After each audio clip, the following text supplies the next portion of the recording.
See, the thing... Wrestlers, they...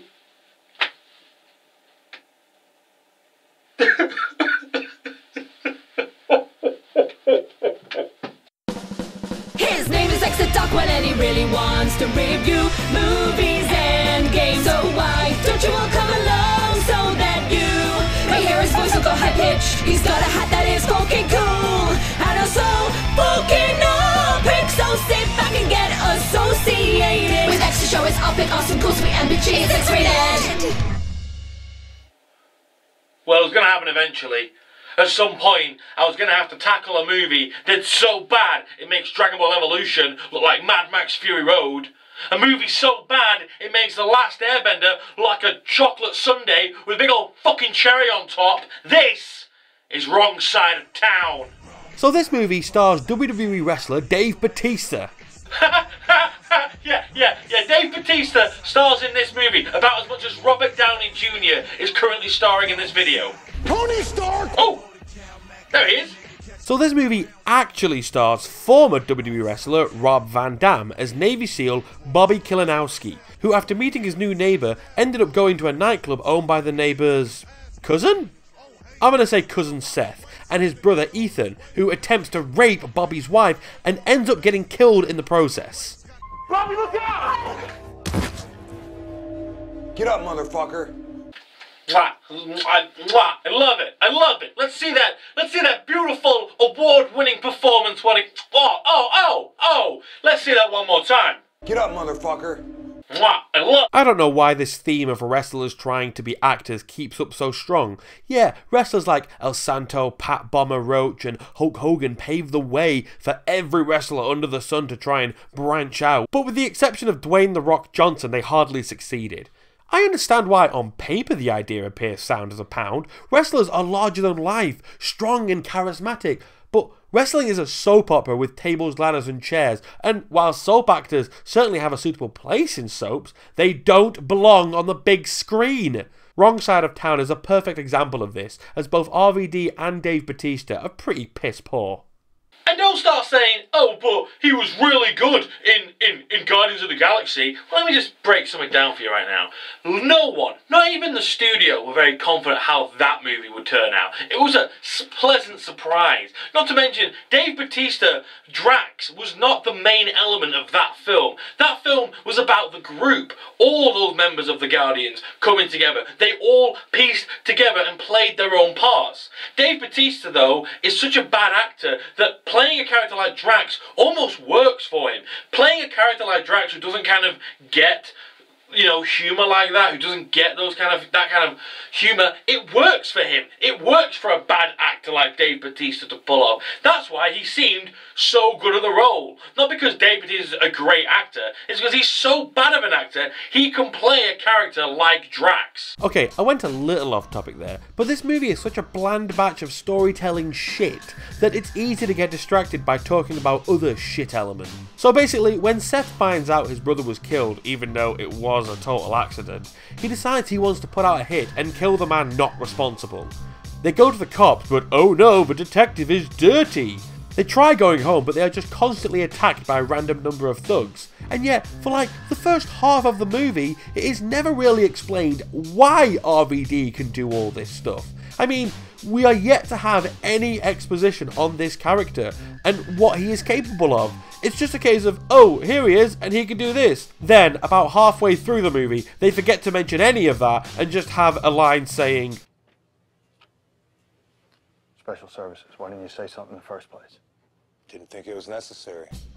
And that's it. That's all we hear. Like that explains it all. So you're probably wondering, where the fuck is Dave Bautista? Yeah, you remember him, the guy this movie apparently stars? Well, we first see the main character, and I say that with the biggest fucking quotation marks possible, at the 46-minute mark. That's right, only halfway through the movie and Dave Bautista finally shows up. You know, the guy who's centre stage on the fucking poster, centre stage on the DVD. Look at RVD back there like a little bitch, right next to J. Rule. Oh yeah, Ja Rule's in this movie as well, and I mean barely. He's not even had a word of dialogue yet, and he still has more screen time than fucking Bautista's had at this point. In fact, I actually sat down with a stopwatch to find out how many minutes Dave Bautista was in this movie. Would you like to know how many minutes? 8 minutes and 38 seconds. 8 minutes and 38 seconds. Let's think of it this way as well. You have to take in my slight delay of pressing the timer, so it's even less time than that. You're claiming Dave Bautista is the star of your movie and you can't even put him in it for more than 9 minutes! So when RVD goes to Bautista asking for help, Bautista, like an old mother, gets all pissy, being all like, oh, you never call or come and see me and now you want my help? And basically tells him to fuck off, only to change his mind halfway through an ambush he orchestrated. He was also able to turn a handgun into a machine gun in like 3 frames. You know, because story! Eventually, after what feels like an eternity of things happening in different places, the main villain Seth kidnaps Bobby's daughter and the dirty cop finds out, only to, for some reason, have a change of heart because the plot required it or something, then goes to confront Seth, but not before we get this glorious piece of movie history that is honestly so funny, it, for a split second, makes the movie almost likeable. What the hell happened to you? Little bitch kicked me in the balls. Beautiful. Beautiful. That's the best take. I'm done. That's it. Beautiful. No more acting is fine. Don't need it. Fantastic. It's only when the detective confronts Seth do we learn there's actually a really big twist. Ethan wasn't my brother. What? He wasn't my brother. He was my son. I'm sorry, what? My son. Oh, I see. That was supposed to be a dramatic reveal. Yeah, you go over the whole, you took my child, so I'm taking yours angle. That's interesting. I mean, it worked in Taken 2. Oh, no, wait, it didn't, because Taken 2 is a bag of shit. I mean, why? Why is this such a big reveal? Why was he pretending he was his brother? What kind of payoff is that? To justify the mob boss's revenge? For us to be like, oh well, if it was my child, I would do the same? We didn't need the relationship to be closer for it to make sense. It kind of goes without saying that even if someone killed the brother of a mob boss, they would demand revenge. But you had to add a twist to make it a son because that's more dramatic. Let's not beat around the bush here. Ethan was an arsehole who essentially tried to rape someone, then died falling on his own fucking knife. He died due to sheer stupidity. Seth even told Ethan at the start of the film. And no screwing around, you hear me? This is a business. It is not your own personal dating service. Keep your hands off the customer. So, after the cliche gear up scene, RVD manages to get his daughter back with the poorest use of heavy rock music possible.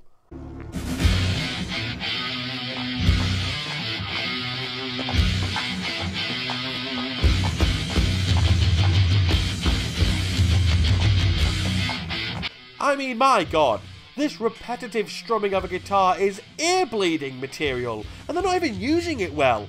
So RVD starts fighting a group of arguably the laziest henchmen ever.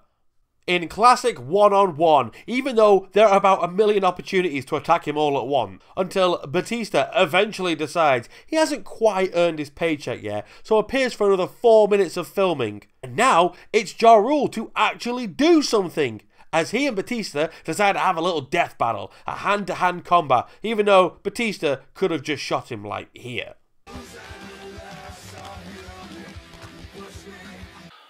Okay, I think that was supposed to look like Chugar, but what it actually looks like is 2 cheerleaders from the 60s fighting over who gets to date the quarterback. You look like cheerleaders.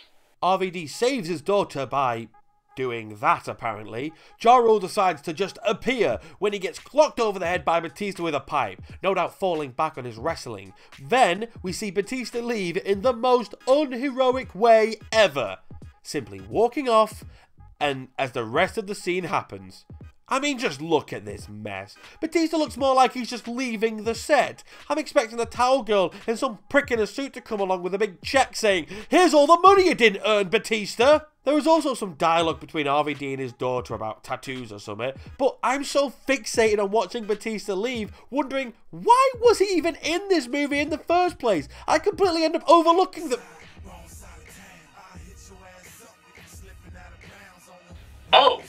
I guess that's it. We don't get a let's round everything up to see how it all turns out kind of ending. We get a we're gonna end it because we can't be fucking arse writing an ending kind of ending. But what kind of shit is that? The acting is shockingly poor. The action's about as inviting as kissing a granny riddled with fucking herpes, and the story makes no goddamn sense. Ever heard of plot holes? This movie has plot chasms, the Grand Canyon of plot holes. That's why this movie gets the X rating of shit. And that's all I can say about that. Now, seems to be a message on the old off-screen screen over here. Let me punch that up. Who is it? X, it's good to see you, although I wish the circumstances could be different. Linkara? What do you want? I see you were just reviewing Wrong Side of Town. Yeah, and it was a piece of shit. Oh, X, you need to see the bigger picture here. Yes, that movie was a piece of crap, but it did not have the largest budget. You need to review a movie that was actually a box office success. No. Linkara, please. I'm sorry, X. There's no one else who can do this. Actually, there are a lot of people who could be doing this, but your voice gets all high and squeaky and stuff when you get mad, and I love that. No. Linkara, please. I'm sorry, X.